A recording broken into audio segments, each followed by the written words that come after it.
Everybody, please stretch. We've been sitting here for a long time. Since how you all doing? If you like, you may stand up and stretch. Oh, but that's not required. Yes.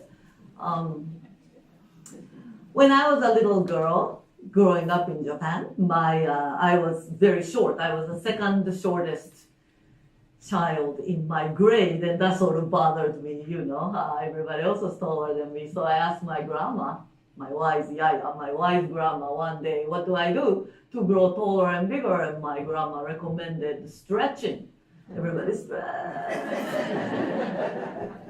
She said it's good to stretch anytime and every day, but the best time to stretch is when you wake up first thing in the morning before you jump out of your futon sleeping mattress. That's when your body is soft and ready to grow. So I did this every morning as I was standing up, and as I was growing up, and that's how I grew to be this towering height, so to speak. But of course, if I have not tried, I may have ended up 4 feet tall, I'm sure. It worked. So let me get my cheat sheet here. How many of you like country music? I love country music. Music from my country. Back in the mountains I knew as a child, fish filled the rivers and rabbits ran wild. Memories I carry these wherever I may roam. I hear it calling me, my country home. Usagi oishi kano yama, kobu natsurishi kano kawa. Yume wa ima mo megurite, wasure ga tashi furusato. That song is called Furusato, and Furusato means home. And my home is Osaka, Japan. So I came to this country as an exchange student and stayed for love. Like I said, I grew up in Osaka, Japan, and I came to the University of Massachusetts as an exchange student in mid-80s. My parents had mixed feelings about me coming to the United States. They wanted me to get good education, but they also thought America would be a dangerous and scary place. So the day I left, my father saw me off at the airport, but right before I went through the gate, he pulled me aside. He said, "Motoko, what, Dad? You may go to America and get good education, but remember, no drugs and no men." I said, "Okay, Dad," and I went through the gate, got on the airplane, and came to UMass, which was then called ZooMass, where I met my future ex-husband.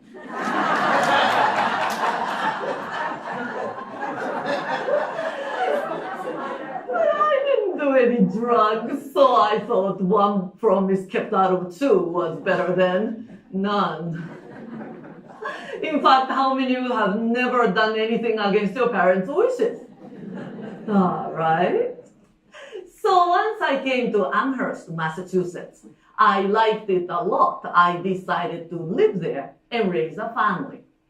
And I have a son. My ex and I raised a son together. And he's all grown now. When I first became a storyteller, when my son was in kindergarten. His name is Charlie.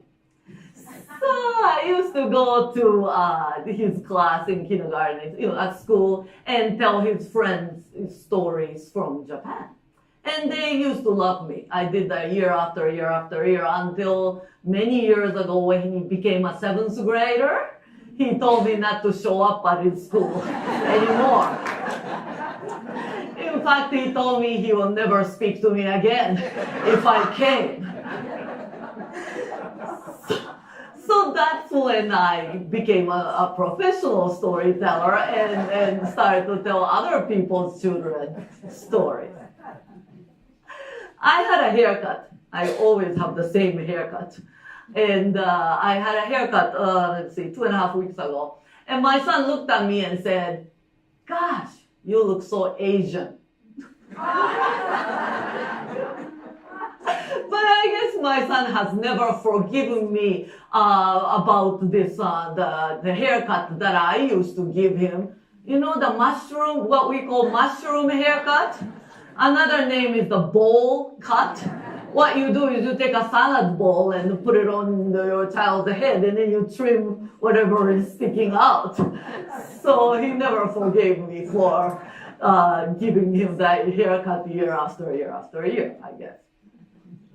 When my son was in kindergarten, he had two best friends, Patrick and Brian. One day, they came over to my condominium to play with my son. They were in my son's room. They were all building this futuristic castle out of the Lego set that my son had gotten for Christmas.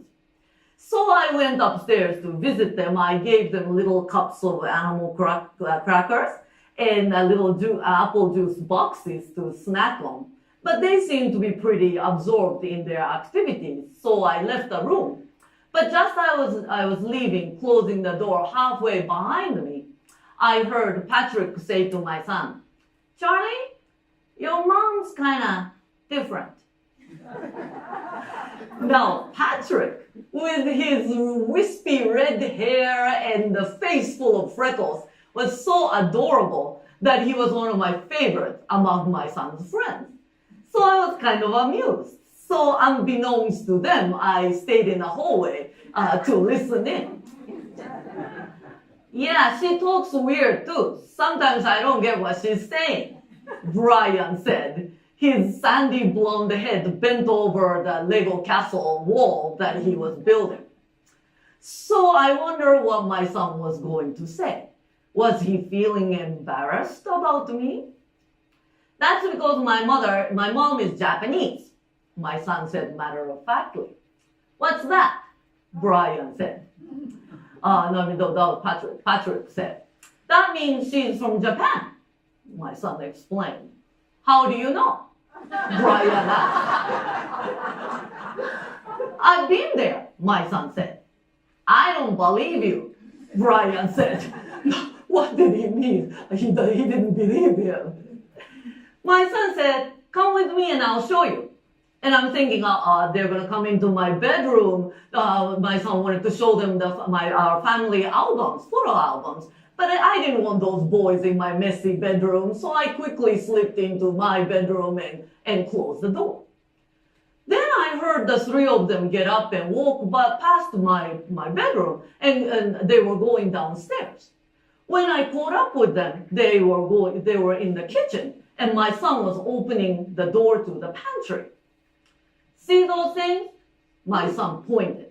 There on the floor of my pantry was my 50-pound bag of rice that I regularly buy at the Oriental grocery store. And right next to it was my gallon jug of soy sauce. It's cheaper to buy in bulk, you know. "What are they?" Brian said. "That's rice and that's soy sauce," my son explained. "That's a lot of rice." Patrick was impressed. "What's soy sauce?" Brian wondered. "Anyway," my son said, "that's how you know my mother is Japanese."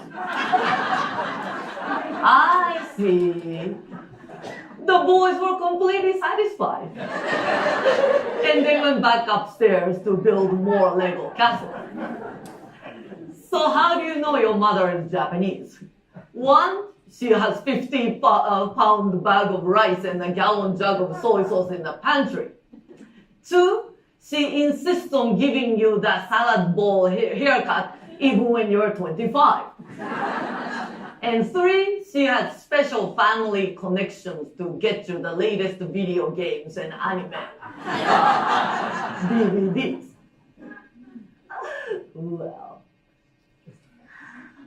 I'd like to tell you more about my son in a little bit.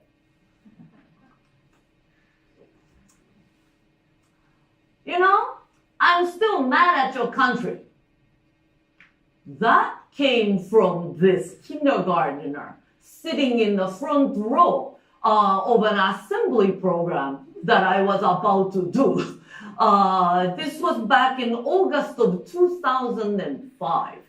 I was in Tennessee working for the International Storytelling Center in Jonesboro as their summer resident storyteller. They have this program where you stay there for a week. And they shipped me out to this little elementary school in a nearby city for an outreach program. So this school was open year-round. So my job was to regale almost 350 students, kindergarten through 4th grade, in a large auditorium. So they filed in, they were all sitting nicely, and I came out in my full kimono regalia, and I was about to, and then I said, hello everyone, my name is Motoko, and I am from Japan. And this little boy right in the front row just looked up and said, you know, I'm still mad at your country. Loud enough for me to hear and for most of his classmates and his teacher. Well, my first thought was, what do you mean still mad? You're only 6. But before I could say anything, his teacher scurried over and took him, and she made him sit way in the back of the auditorium, so I could not ask, what do you mean, you know? So I just said, I forget about it, and I went on with my program, regaling these children with funny folk tales from Japan. But as I'm on the automatic pilot dishing out my folk tales, my mind is on the boy. Now I realized that it was August and year 2005. The 60th anniversary of V-Day was coming up. And the news, the radio, the television were filled with World War II stories.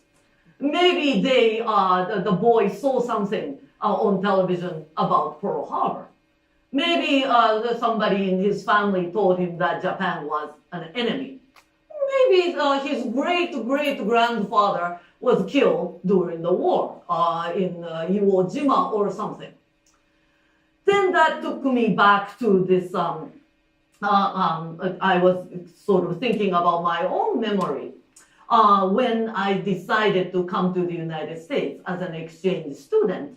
You know, I told you my parents had mixed feelings.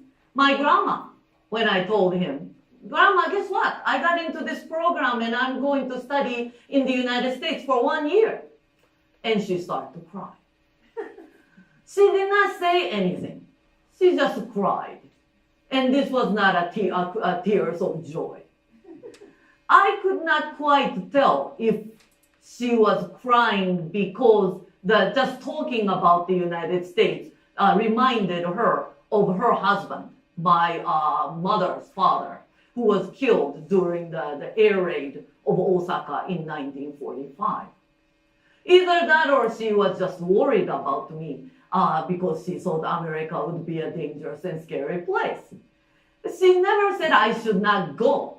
But if she had, I wasn't going to listen to her anyway. But so she just cried and said nothing. And once I came here, though, people were nice. And I met many people, including my future ex, and I had a great time. And I've had a wonderful life in this country. After 1 year, though, I did go back and told my grandma that what a wonderful time I had, how people are nice, and my grandma was just very relieved and happy. So when my assembly in this school in Tennessee finally finished and the kids were filing out of the auditorium, So I made my way to the back of the auditorium to catch that little boy. And I said, "Did you enjoy my stories?" And he said, "Yeah, they were fun." I said, "Are you going to be a storyteller and tell your own stories?" He said, "Yeah." And he left the room.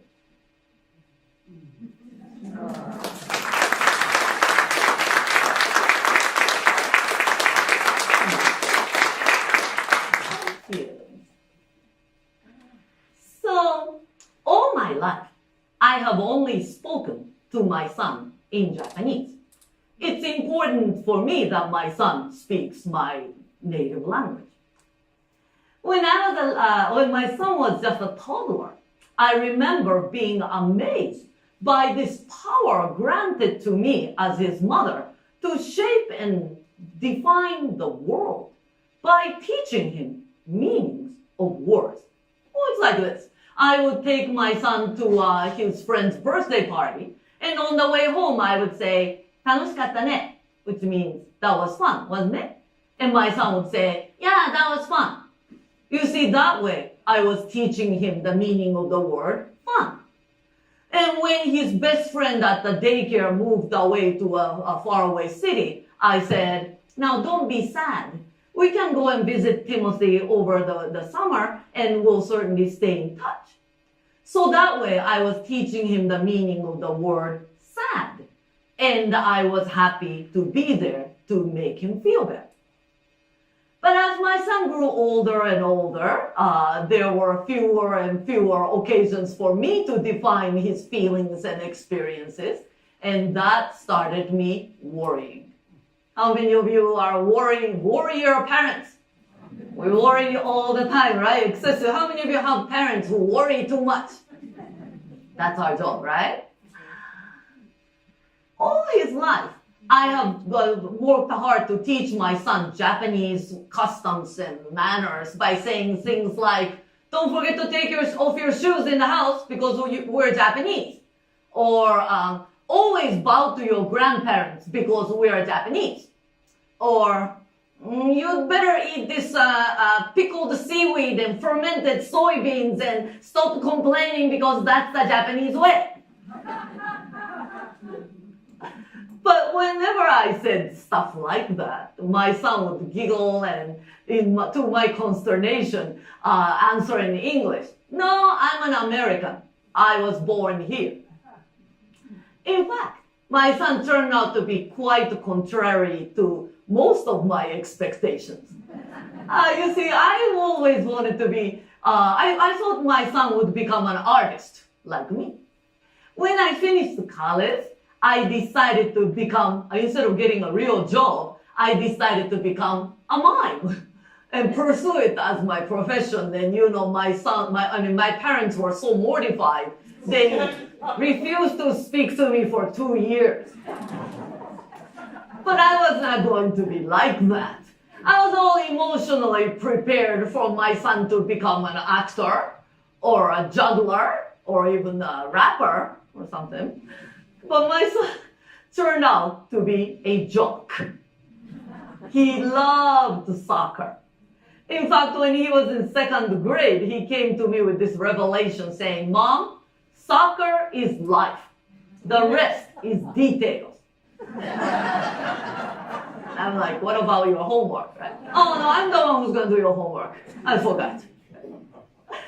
So when my son was in 5th grade, he applied and was accepted to participate in a week-long advanced boys soccer camp at the University of Massachusetts.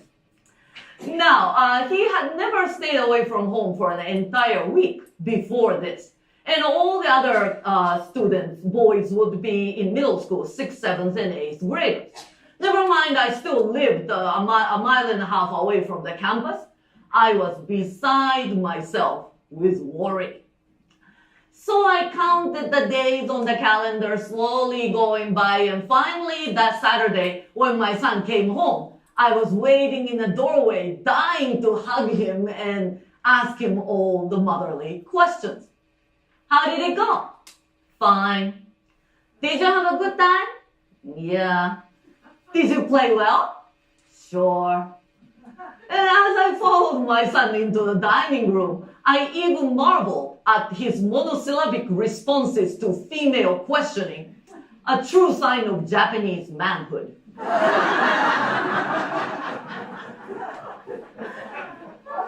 Wait, maybe something was wrong. Something was maybe bothering him. I looked at him, his short cropped black hair, his beautiful face tanned to perfect brown.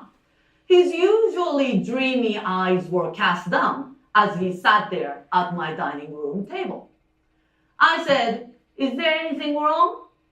Reluctantly, my son said, "Well, some kids from South River at the camp made weird noises and laughed at me." "What weird noises?" "Shinchon Japanese hai aso." "What does that mean?"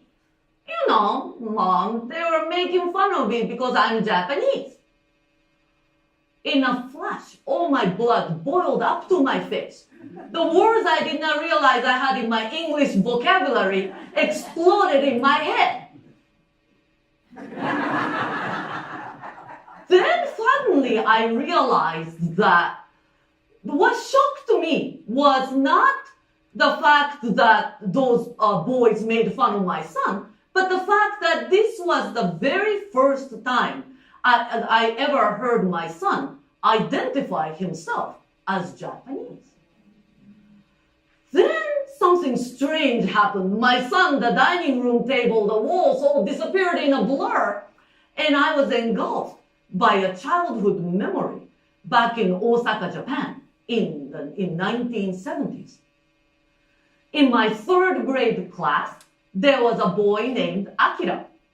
Akira was tall and strong and fast, really good at playing baseball. I had the biggest crush on him. Well, one winter day, Akira, for some reason, missed the school. So when the teacher asked for somebody to bring the math homework to his house, I volunteered. Now, I had never been to Akira's house before, so the teacher wrote down the address and drew a little map for me. Akira lived in a section of the city that I had never been to. So I went home first to drop off my bag. I told my grandma where I was going, and I headed out. I had to cross this big metal bridge with lots of traffic and come into this section of the city that was very old and decrepit. All the homes were made of dark wood, predating World War II. But the homes were all built without any space in between. So it took me a while to find Akira's house. I got turned around a bit.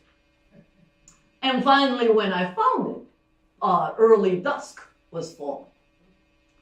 So I rang the doorbell. Nobody answered. I rang there again. Maybe Akira was sick and his mother had taken him to the doctor. Maybe I should leave the math homework in between the two sliding front doors. Just then, though, I heard footsteps behind me and turned around and saw a little boy standing there. This boy was about 5 years old, maybe in kindergarten, but his face looked so much like Akira's that it was obvious to me that he was Akira's brother. I said, "Hi, I'm Akira's classmate, and I brought him his homework." But the boy looked at me as if he had not heard me. So I looked at him, and I realized that the boy had been crying. His face was dirty with tears and grime. Then I saw some dirt on his shirt and on his pants. Maybe he had been in a fight. Maybe some kids had been picking on him. I said, "Are you all right? Did you have a fight? Where is your mom?" And I reached over to touch the boy's shoulder when the boy suddenly glared, shoved my hand away and yelled, "Go away, you stupid Korean!" Now, I actually wasn't sure what he meant, but it felt as if he had slapped me across the face. I dropped the math homework and ran, tears running down my cheek. When I got home, my grandma came out and said, "What happened to you?" "Oh, Grandma, this little boy called me a stupid Korean." "Why? Am I Korean?" And I told her the whole story between songs. My grandma listened, and she looked very thoughtful. After a while, she said, "No, Motoko, you're not Korean, but that little boy is, and his family. But that little boy does not know what the word means. People are prejudiced and kids make fun of him. He thinks Korean is a bad word. He's angry at everyone. He thought he was calling you names." "Mom, are you okay?" My son was looking at me strangely as I came out of this momentary reverie. And I looked at my son and thought about saying something like, "You know, this town, Amherst, Massachusetts, is a college town, and people tend to be more educated and diverse and open-minded. But in a little surrounding town like South River, people could be ignorant and full of prejudice." I also thought about saying something like, "Just give me those kids' names and I'll find out where they live. Rip them to pieces." What I really wanted to say was, don't internalize the hurt you feel the way that little boy did. Just know in your heart that you are as good as any and better than many. If I can come with you every time you leave the house to protect you, God knows I would. But I did not say any of those things. I just said, "You want me to write a letter of complaint to your coach?" "Nah, that's okay," my son laughed. "I can handle it. Me and my buddies beat those boys at scrimmage anyway." Then he had this big grin on his face and said, "You know though, Mom, what you could do to make me feel much better?" "What? I'll do anything. Oh, I know. Let me give you a hug." "No," my son said as he ducked out of my embrace and said, "You know, there are these new Game Boy games that just came out in Japan. No one in the United States has them yet. So if you could call Uncle Minoru," that's my brother in Osaka, "Uncle Minoru and send him money so that he would send them to me, that would make me the coolest kid among my friends." I said, "How much are they?" $50 each, and there's 3 I want." "That's $150. I screamed in my head. Then I just said, "I'll call him right now." So you see, it is expensive to fight racism.